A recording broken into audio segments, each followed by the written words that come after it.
don't you take it easy, Runkitch? We're not trying to tear each other apart. How can one be gentle with an assailant, Sergeant? Right now, we're only after the technique. We don't want anybody injured. Yes, sir. Lee, are you hurt? Can I help you out? I don't want any help. Let's try that again.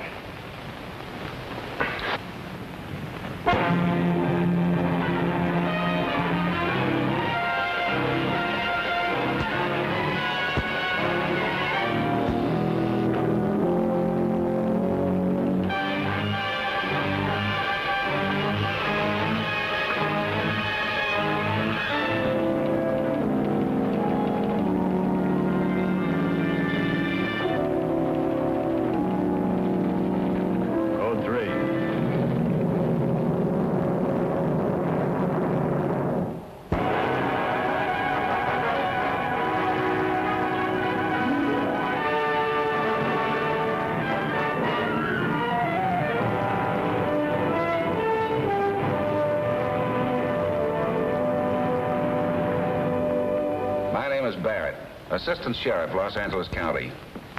You know, there's a lot more to a good deputy than his physical fitness, his uniform, or his badge.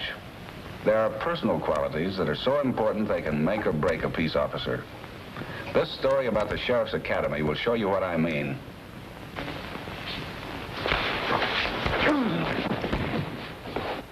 You want to cripple a man? All right, break it up.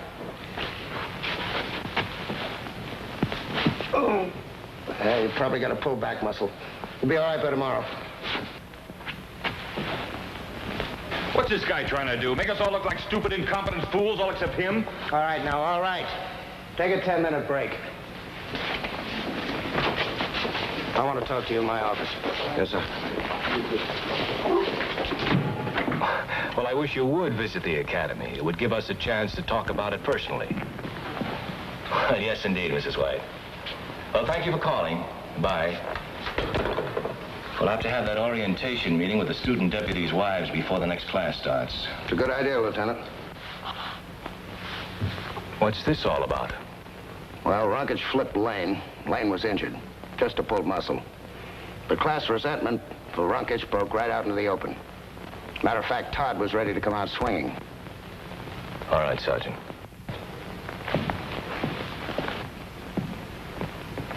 Thank you, sir. What about this? Lieutenant, I cannot understand these men. Well, the men can't understand you either. But I learned in the Czech underground that unless a man strives for mental and physical superiority, he has no chance to survive. We're training American peace officers, not one-man armies for any underground.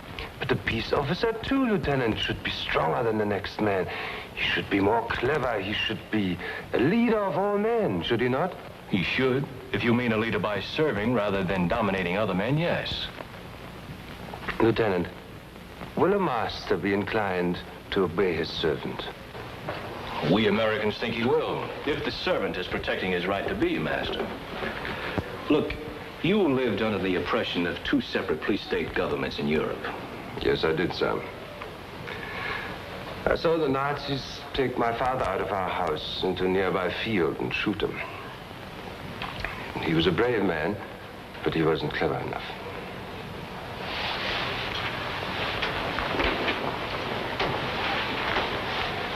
Do you approve of this sort of police method? Indeed, I do not. The second time it happened, when my country fell behind the Iron Curtain, I escaped. How did I manage to escape, Lieutenant? I escaped because I was mentally and physically superior. And that's what I keep trying to tell your students. That's why I keep trying to help them. It's the academy's job to train the students, not yours. But perfection is the goal, Lieutenant. Why should they care where they gain it? You became an American citizen. Now you want to become a peace officer. I do, sir. More than anything. Look, Runkitch, I'll be quite frank with you. I think you would be a great asset to the Sheriff's Department. You're able, you're intelligent, you speak 5 languages, which is a great asset, except for one flaw. Yes, I know, sir. My age. No, not your age. You are older than the other students, yes. But that could be to your advantage, too. How do you mean, sir? To protect the rights and property of the free man, an officer must have the ability to gain the trust and respect of the citizens as well as the fellow officers. Yes, I do see that. Being older should have helped you gain the respect of at least the other student deputies. It hasn't. But that they would only Just one moment, please.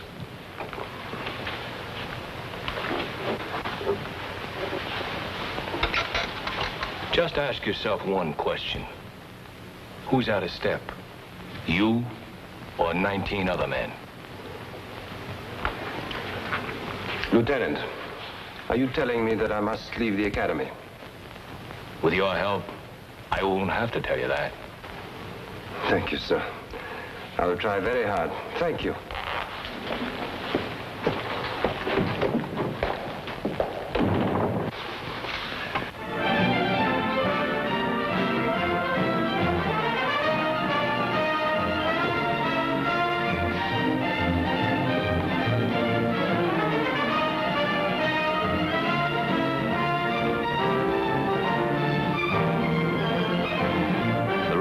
Students at the academy are deputy sheriff recruits beginning their probationary period with the department. After passing written, oral, and physical examinations, the recruits come to the academy for a concentrated 6 weeks course. Here, for the first time, the department has a chance to study and evaluate a recruit's physical, mental, and psychological fitness to be a creditable peace officer. You just can't tell until you work with a man. On paper, Runkich was one of the best prospects ever to enter the academy.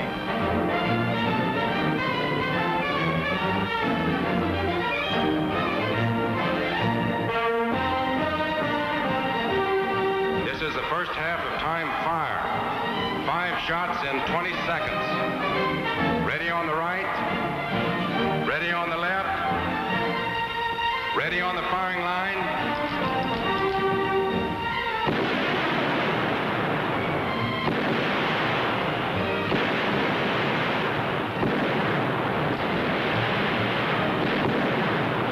Missing because of muscular tension, sir. Missed it entirely. It's the tension in your arm. If there's any tension, you're causing it. Look, sir, just relax your arm like that. Then you squeeze the trigger steadily. This is slow fire, Runkich. What are you trying to do? He's trying to impress the peasants, Sergeant. What else? It's slow fire, rapid fire, it's all the same principle. Can't sir. you shut that guy up? All right, all right. Runkich, you're out of order. Wait your turn. I'm sorry, sir. All right, Todd. Now, just take it easy, relax. You're doing fine. That was 3 days after I talked to him. Tension between him and the other students grew steadily day by day. Runkich just didn't seem to get the idea.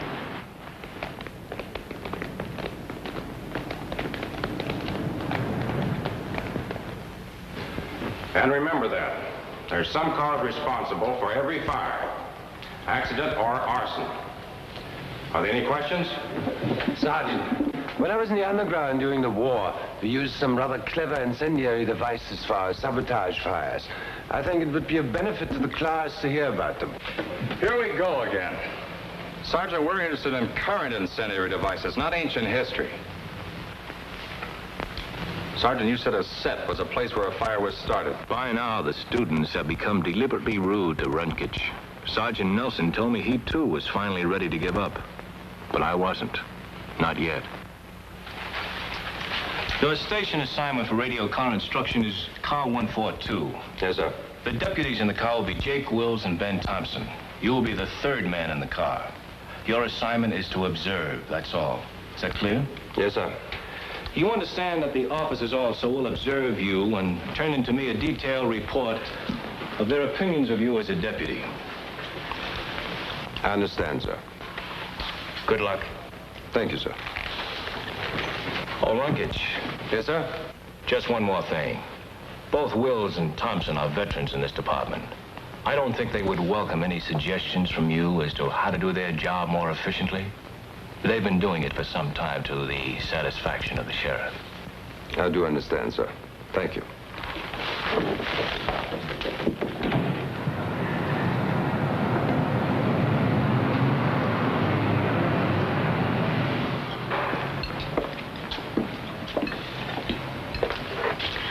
Hi, Buster. Daphne, I told you before. You keep calling me Buster, I'm going to start calling you Daffy. What's wrong with your friend? Don't he eat? I'm not hungry, thank you. Oh, he has an accent. Yes, I believe I have. What you trying to do, Buster? Glamorize the department? Runkich there is a new man from the academy. New? At his age? Well, since I'm not eating, I think I'll wait for you in the car, just in case you're calling us. Relax, Runkage. We checked out with the dispatcher. Sit down, boy. Have a sinker or a slice of pie. Thank you. I'll wait out in the car. Long night ahead, Runkage. What's the matter with him? He scared of girls or something? Oh, he's okay. Kind of quiet. Those guys from Europe, always so different. Oh, he's all right. Let him sit out there and listen to the radio calls. Won't hurt him any. They're calling us. What is it? A disturbance, 800 Glover Street. That's near Johnson's. Okay, let's go.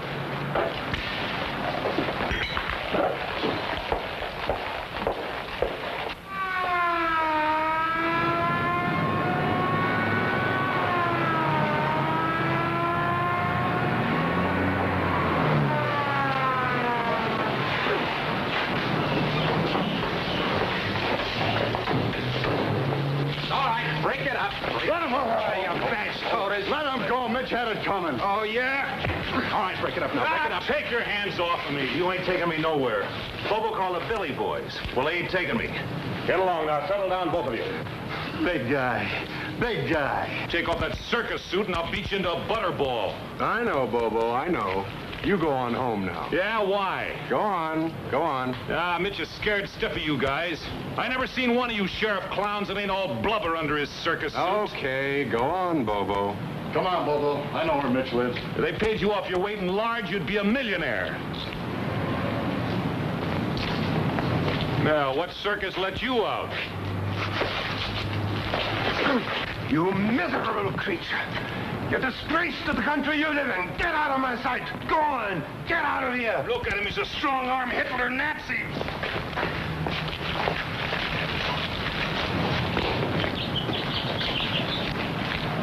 That's enough of that. You mean you let that beast go after he insulted your uniform? That's right. They were just blowing off steam.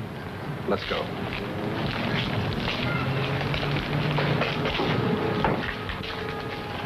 They'll never respect you or the law. Never. Not until you teach them. By beating it into them? I don't know what country you come from, boy. But over here, peace officers never harangue a crowd. That's the last thing you should ever do. We came here to stop a riot, not start one. But I dispersed them, didn't I? They obeyed me. I told them to go and they left. Yeah, they left. And every man of them will carry a grudge against every peace officer he sees for the next 6 months.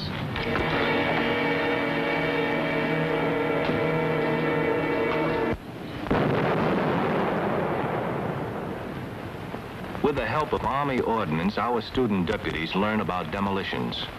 They study smoke for different kinds of powder used. They learn personally how to handle explosives.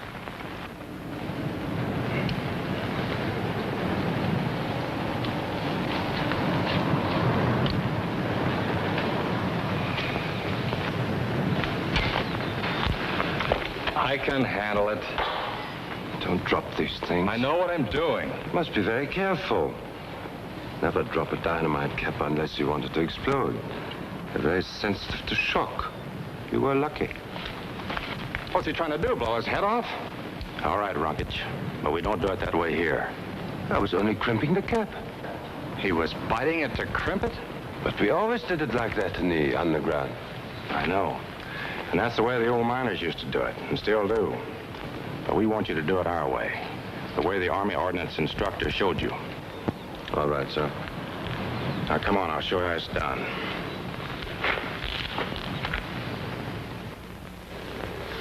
The point is, when you're in school, you're on duty. Strictly speaking, there's no excuse for you not being here. Well, sir, my wife was... I know, Lane, I know. Your wife took sick, you took her to the hospital, and when you called me, I told you to take care of her. But Todd here rides with you every day. Why didn't you call him? I was so worried I couldn't think. I tried to call him, but there was no answer. I thought he was on his way to pick me up. I waited and waited, and it got so late. I guess I should have taken the bus, even though it takes about 2 hours to get here. But it won't happen again, Lieutenant. All right, let's forget it. Now you both know what we mean when we say every peace officer should foresee and cover every conceivable emergency. All right, you both can go. Lane, how is your wife getting along? She's going to be all right, Lieutenant. Thanks. Good. Good to hear it. Couple of good men for the department, Lieutenant. Yeah, I think so, too. What do you make of this, Sergeant? Oh, Wills and Thompson's report on Runkich, huh? Mm-hmm.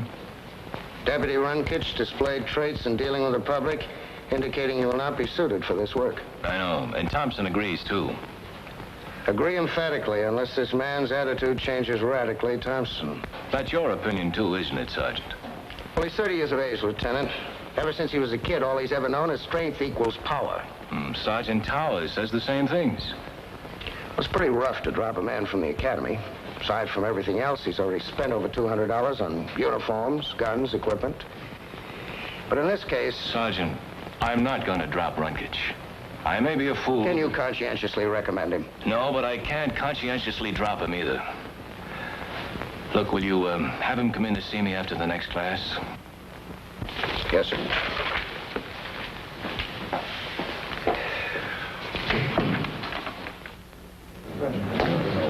You're right, Sergeant Towers. Absolutely right about the methods in the police state.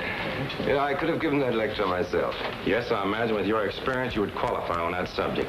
May I add just one thing, Sergeant? They're two distinctly different methods, both very effective. One, the direct approach. Two, the subtle approach. Now, let's take number one, the Nazis, for example. They'll walk into your house, take any member of the household into an adjacent field, and without pretense of trial, shoot him. Now, wait! You ought to listen to this. Wait, listen! How can they learn? How can they ever know about these things? Runkich, Lieutenant Adams would like to see you. Yes. Yes, I want to see Lieutenant Adams, too. This is wrong. This is all wrong.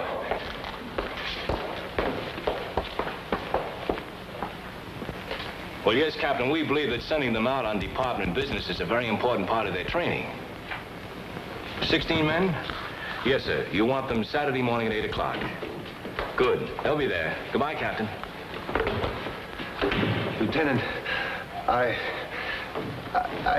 Oh, control yourself, Runkich. Lieutenant, of all your students, I am the only one who knows that the American way of life is the finest in the world. The students know it, too. But will they listen? No. What I have to tell them might someday help them to preserve this way of life. But will they listen? No. They won't listen to you until they can respect you. In this country, strength alone is not enough to earn the respect of men. Why can't you understand that, Runkich? In this country, strength must serve, but never command. Respect. Last night, I saw 3 Americans insult their peace officers. Is that respect? In a manner of speaking, yes. When an unarmed citizen can speak his mind to an armed officer without fear of violent harm, then that's a demonstration of the rights of free men, which we acknowledge and respect. I do not understand.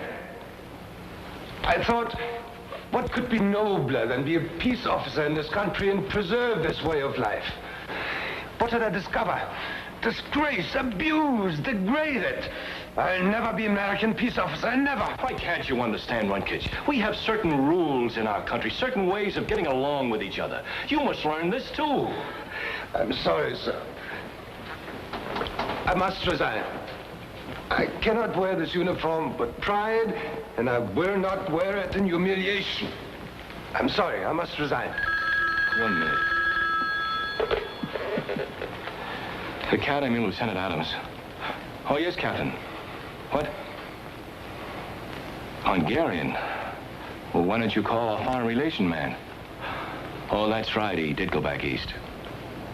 Well, no, Captain, we don't have anybody here who speaks Hungarian. I speak it, sir. Well, I know it's a rough situation, but I'm sure you'll be able to find an interpreter someplace. I speak Hungarian, Lieutenant.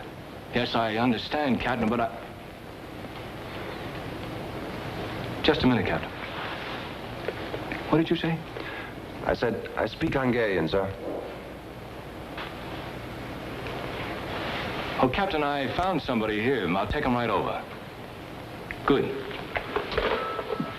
A man and his wife are barricaded themselves in the house. Can't or won't speak English. Do you mind if I bring along a couple of the students, Lieutenant? No, it's all right. Let's go, Rinkich.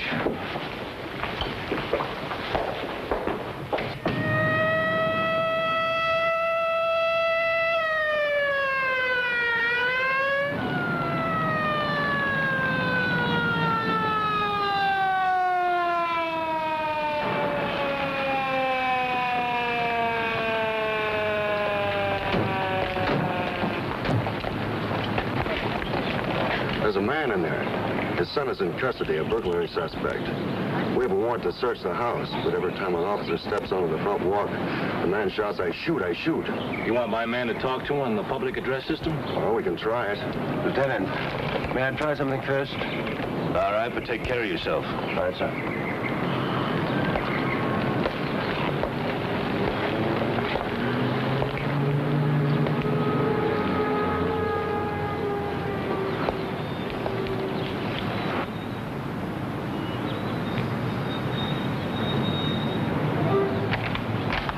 I shoot!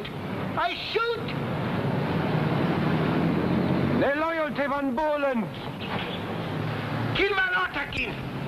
Look, we are in America now, you and I. We must speak English. You take my son! But if your son is not a thief, he'll be returned to you. No thief!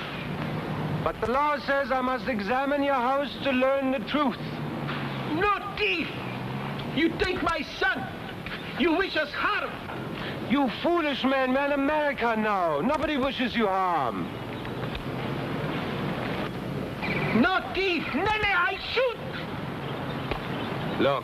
Look at me. I'm an American peace officer. I want no harm to you or your sad wife. I wish no harm to your son, but I must examine your house now. Look how patient we are with you. Your eyes are weak. Your mind is thick and stubborn.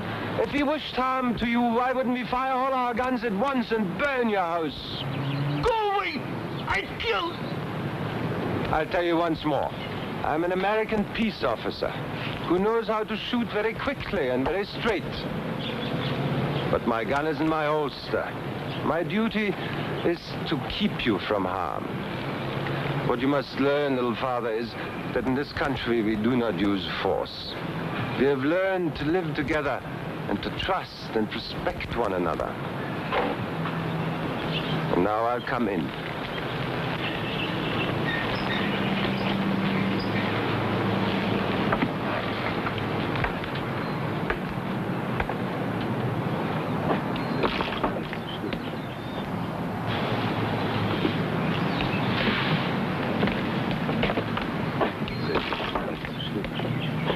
All right, sir, they understand now. You can come in. That took courage, Lieutenant. It really did. You know, I think he's finally beginning to get the idea.